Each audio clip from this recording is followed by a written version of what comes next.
अब इतने देर से तो यही बात समझा रहे हैं भाई कि जनता जिम्मेवार है, जनता जिम्मेवार है ऐसा तो नहीं मानूंगा। मैं ये कह रहा हूं कि जो आपकी स्थिति है, अगर आप 500 रुपया लेकर मुखिया के चुनाव में वोट देंगे, विधायक को वोट देंगे, तो वो मुखिया और वो विधायक उससे आप ईमानदारी की अपेक्षा नहीं रख सकते हैं। ठीक है, उसको लेकिन वोट कौन देता है? तब जाए ठीक बात कहे।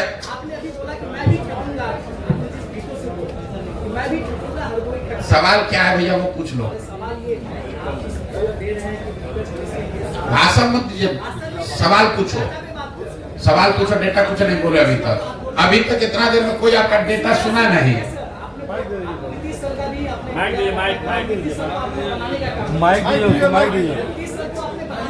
अरे माइक लेके बोलो ना आराम से भैया। सवाल क्या है पूछो। डेटा का जो अनुभव आपके पास है हर चीज का, कहाँ जनता के पास क्या प्रॉब्लम है, कौन क्या चाह रहा है, कौन क्या कर रहा है, ये बहुत बड़ा एनालिसिस है और जो एनालिसिस पे ही हम कुछ कर सकते हैं। और आप अभी बोल रहे थे नीतीश सरकार का भी आपने डेटा दिया, और नीतीश सरकार में कहीं ना कहीं जो बनी पिछले बार उसमें आपका बहुत बड़ा योगदान है। और ये अचानक ये बदलाव कि आप खुद मैदान में आ गए, बिहार में पदयात्रा शुरू कर दी और लोगों को अलग जगाना शुरू कर दिए, ये एक बड़ा बदलाव चाहिए यदि आप उससे निकलना चाहो। बच्चों सवाल क्या है?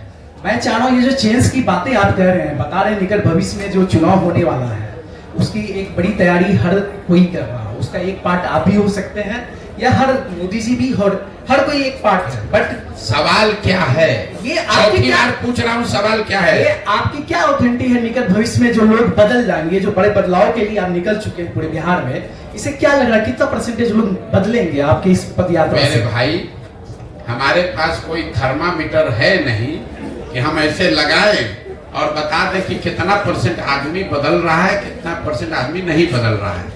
हमारा काम है कि जिस विश्वास से, जिस विचारधारा को लेकर, जिस सोच को लेकर हम चले हैं, उसको ईमानदारी और शुद्धता से हम करें।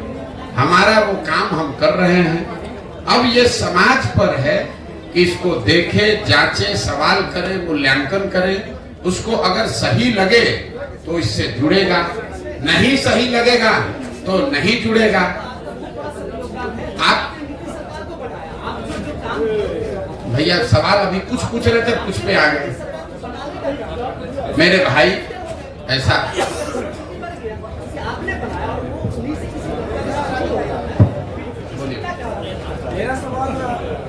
हम सवाल डॉज किसी का नहीं करते हैं, लेकिन आप सवाल पूछिएगा तभी तो जवाब देंगे। आप भाषण देना चाहते हैं तो भाषण दे दीजिए। मेरा सवाल बिहार के व्यवस्था और शिक्षा से रिलेटेड होगी।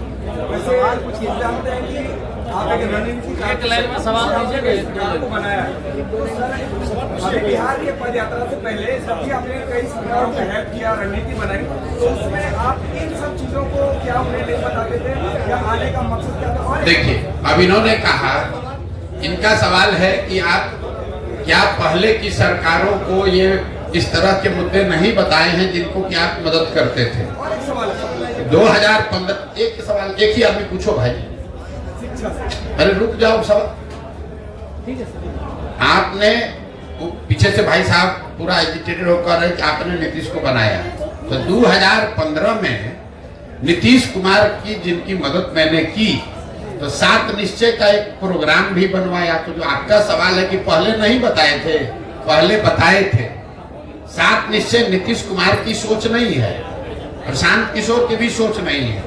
40,000 गांवों में घूमकर, देखकर जो लोगों की समस्या समझ में आई, उसके आधार पर 7 निश्चय का गठन किया गया।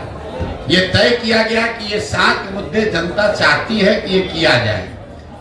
उस काम को कराने के लिए बिहार विकास मिशन की स्थापना भी करवाई।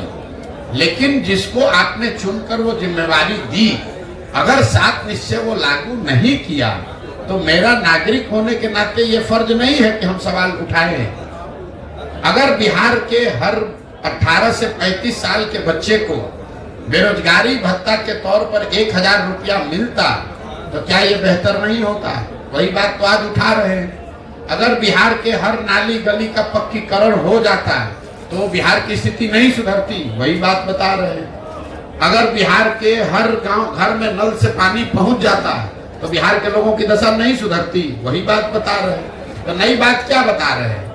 ये काम पहले नीतीश कुमार को बताया कि भैया आप इसको कीजिए, आपको जिताने में मदद करते हैं, उन्होंने नहीं किया। तो अब हम जनता को बता रहे हैं कि भैया ये तो नहीं किए, हम लोग साथ में, आप लोग आइए, सब लोग मिलके दल बनाइए, हम जिताते हैं आपको, फिर तब हम लोग अपना काम करेंगे। मैं अरुण कुमार हूँ, मैं करस्पॉन्डेंट हूँ। मेरा पूरे देश में परिवारवाद का मामला चल रहा है, इससे आप किस रूप में देखते हैं? परिवारवाद की जो स्थिति है ये वो दीमक है जो राजनीति को, लोकतंत्र को कमजोर कर रहा है। लेकिन परिवारवाद का मतलब ये नहीं है कि लालू जी का लड़का राजनीति में आ गया कि सोनिया गांधी का लड़का आ गया। परिवारवाद को अगर आपको समझना है तो बिहार की स्थिति को आप जरा देखिए। बिहार का एक आंकड़ा दे रहे हैं, इसको याद समझ लीजिए। बिहार में पिछले 30 वर्ष में जितने लोग सांसद विधायक बने हैं, चाहे वो किसी भी दल के हैं, किसी भी दल का सांसद विधायक है, 30 वर्ष में सबका सूची बनाइएगा तो आपको पता चलेगा कि बिहार में सिर्फ 1250 परिवार के लोग ही विधायक और सांसद बने हैं। बिहार में की आबादी है 13 करोड़, यहाँ रहते हैं 3.5 करोड़ परिवार, लेकिन सिर्फ और सिर्फ 1250 परिवार के लोग ही विधायक सांसद बने हैं। इसका मैं आपको एक उदाहरण दूंगा, आपको समझ में आएगा। आपको हमको लग रहा है मोदी जी आकर बोले कि लालू जी परिवारवाद कर रहे हैं, लालू जी कहेंगे ना ना तुम्हारे पार्टी में भी परिवार, भाजपा में भी परिवारवाद वाले लोग हैं, हम दोनों को हटा रहे हैं किनारे। आप एक उदाहरण देखिए बिहार के नजरिए से। भाजपा में अभी प्रदेश अध्यक्ष है सम्राट चौधरी जी, उप मुख्यमंत्री इस राज्य के। सम्राट चौधरी जी कौन है? इनके पिताजी का नाम है शकुनी चौधरी। जब इस राज्य में कांग्रेस का शासन था आज से 35 साल पहले, तो शकुनी चौधरी जी कांग्रेस की उस सरकार में विधायक और मंत्री थे। फिर जनता ने कांग्रेस को हटाया, लालू जी की सरकार बनाई, तो लालू जी के भी सरकार में शकुनी चौधरी विधायक और मंत्री बने। फिर जनता ने लालू जी को हटाया, नीतीश जी की सरकार बनाई, नीतीश जी के भी सरकार में शकुनी चौधरी विधायक और मंत्री बने। फिर जनता ने नीतीश कुमार को हटाया, मांझी जी मुख्यमंत्री बने, उसमें भी शकुनी चौधरी विधायक और मंत्री थे। आज जब देश में भाजपा दिख रही है तो भाजपा को भी कोई दूसरा कुशवाहा लड़का नहीं मिला, उनको भी शकुनी चौधरी का लड़का ही मिला है। ये आपको क्या दिखाता है? ये आपको हमको लगता है कि हम कांग्रेस को हटाए, लालू को लाए, लालू को हटाए, नीतीश को लाए। एक ही परिवार का आदमी है, सरकार चाहे किसी की हो। और मैं आपको सिर्फ एक उदाहरण दे रहा हूं। आप किसी भी बिहार के विधानसभा क्षेत्र को उठा लीजिए, किसी विधानसभा और लोकसभा क्षेत्र में पिछले 30 वर्ष में 4-5 से ज्यादा परिवार के लोग न चुनाव लड़े हैं, न जीते हैं, न हारे हैं। तो जब तक इस व्यवस्था को नहीं बदला जाएगा कि विधायक का लड़का विधायक बने, मंत्री का लड़का मंत्री बने, तब तक सुधार नहीं होगा। आप इसको समझिए। अगर सुनील गावस्कर का लड़का ही क्रिकेट खाली खेलता तो हमने अपने सचिन तेंदुलकर को कहां देखा होता? अगर सचिन तेंदुलकर का लड़का ही टीम में रहेगा तो विराट कोहली कहां से आएंगे? अगर विराट कोहली ही खाली रहेंगे, उनका लड़का रहेगा, तो सूर्य कुमार यादव कहां से आएंगे? ये लोकतंत्र इसलिए बना हुआ है कि जिसमें भी क्षमता है वो आगे आए, समाज का नेतृत्व करे। बिहार में राजनीतिक बंधुआ मजदूरी ने लोकतंत्र को ही करीब करीब खत्म कर दिया है। 1250 परिवार के लोगों ने जाति धर्म के नाम पर, पैसे और बाहुबल के नाम पर पूरी व्यवस्था को हाईजैक कर लिया है। किसी की सरकार बने, वही आदमी विधायक मंत्री बन जाता है। फिर आप और हम कह रहे हैं कि बिहार में परिवर्तन नहीं हो रहा है। अब शकुनी चौधरी अगर 30 वर्ष में कांग्रेस के राज में, लालू जी के राज में, नीतीश के राज में सुधार नहीं कर पाए, तो अभी भाजपा के साथ जुड़कर कैसे सुधार कर देंगे? ये बात समझने की जरूरत है। इसलिए जन सुराज में नीचे से वैसे लोगों को खड़ा किया जा रहा है जिनके बाबूजी विधायक नहीं है तो कोई बात नहीं है, आपके पास पैसा नहीं है तो कोई बात नहीं है, आपके पास अगर समाज की समझ है, आप में जज्बा है, नियत है, बिहार को सुधारने की मंशा है, तो आप जन स्वराज से जुड़िए। बाकी चिंता जन स्वराज आपके बिहार में करेगा। बहुत बहुत धन्यवाद भैया, खत्म कीजिए। लास्ट क्वेश्चन सर, मेरा नाम फैसल कलीम है, मैं सीमांचल डायरी से हूँ। मेरा स्पेसिफिक सवाल है सीमांचल को लेकर, क्योंकि आपने बार बार अपने भाषण में ये जिक्र किया है पलायन बिहार की एक बड़ी समस्या है, तो सीमांचल की भी एक बड़ी समस्या है। जब हमने इसको डिक किया तो इसमें सबसे बड़ा कारण हमें फ्लड नजर आता है। तो आपके पास कोई ऐसा रोड मैप? देखिए, ऐसा है, फ्लड सिर्फ सीमांचल की समस्या नहीं है, कोसी में भी फ्लड की इतनी ही समस्या है। नेपाल से लगता हुआ पूरा जो एरिया है, सीतामढ़ी, शिवहर, वहां पर भी फ्लड की समस्या है। बिहार में 50% जो यहाँ के प्रखंड है वहाँ फ्लड की संभावना है, या वहाँ उसका फ्लड का डर है। पलायन बिहार में हमने देखा, जहाँ पर फ्लड आ रहा है, जहाँ नहीं आ रहा है, पलायन हर जगह है। ऐसा नहीं है कि जिस प्रखंड में, जिले में बाढ़ नहीं आ रहा है वहां पर उद्योग धंधा चल रहा है, वहां से पलायन नहीं हो रहा है। फर्क इतना है कि जिन प्रखंडों से, जिलों से में बाढ़ आ रहा है वहां पर पलायन का स्तर 60-70% है, जहां पर बाढ़ नहीं आ रहा है वहां का पलायन 40-50% है। तो जल संसाधन को लेकर बिहार में एक नए समुचित होलिस्टिक प्रयास की जरूरत है, क्योंकि सिर्फ बाढ़ की समस्या नहीं है। 50% प्रखंड में बाढ़ है, करीब 25% प्रखंड में, बचे हुए 25% प्रखंड में जल जमाव की समस्या है। आप जब गोपालगंज से पैदल चलेंगे तो गोपालगंज, सिवान, छपरा, वैशाली, समस्तीपुर जो एरिया है, बीच मध्य बिहार जो है, इसमें कोई ऐसा पंचायत नहीं है जहां 2-4-5 हजार एकड़ जमीन में परमानेंट पानी न लगा हुआ है। इसी तरीके से 1/3 जमीन में सूखे की समस्या है। तो परेशानी यह है कि आधी जमीन में बाढ़ है और आधा जो जमीन ठीक है उसके आधे में या तो जल जमाव है या सूखा है। तो जब तक यहाँ जल प्रबंधन की व्यवस्था समुचित तरीके से ठीक नहीं की जाएगी, तब तक सिर्फ बांध लगाने से, बाढ़ रोकने से बात बनने वाली नहीं है।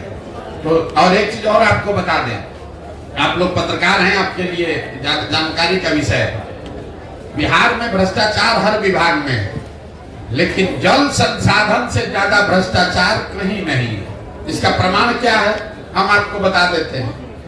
यहाँ चाहे किसी गठबंधन की सरकार रहे, सारे विभागों का बंटवारा होता है। 2 विभाग ऐसे हैं जिसका मुख्यमंत्री रहता है वही रहता है। एक है होम विभाग, गृह विभाग, और दूसरा है जल संसाधन विभाग। ऐसा क्यों? रोड में चोरी कीजिएगा, कल होके हल्ला हो सकता है, आप पकड़ा सकते हैं। एकमात्र विभाग जल संसाधन है जिसमें जितना लूटना है लूट लीजिए और कागज पर लिख दीजिए कि बाढ़ आया, सब बह गया। तो जो सत्ता में रहता है बिहार में जल संसाधन विभाग, आप इसको जाके पत्रकार के नाते देख लीजिएगा। नीतीश कुमार 18 साल से मुख्यमंत्री हैं, 9 अलग अलग गवर्नमेंट 9 तरीके के बनाए, लेकिन जल संसाधन विभाग किसी को नहीं दिया। लालू जी जब रहे वो सब विभाग बांट देंगे, जल संसाधन नहीं बांटेंगे। ये इसलिए कि ये दुधारू गाय है।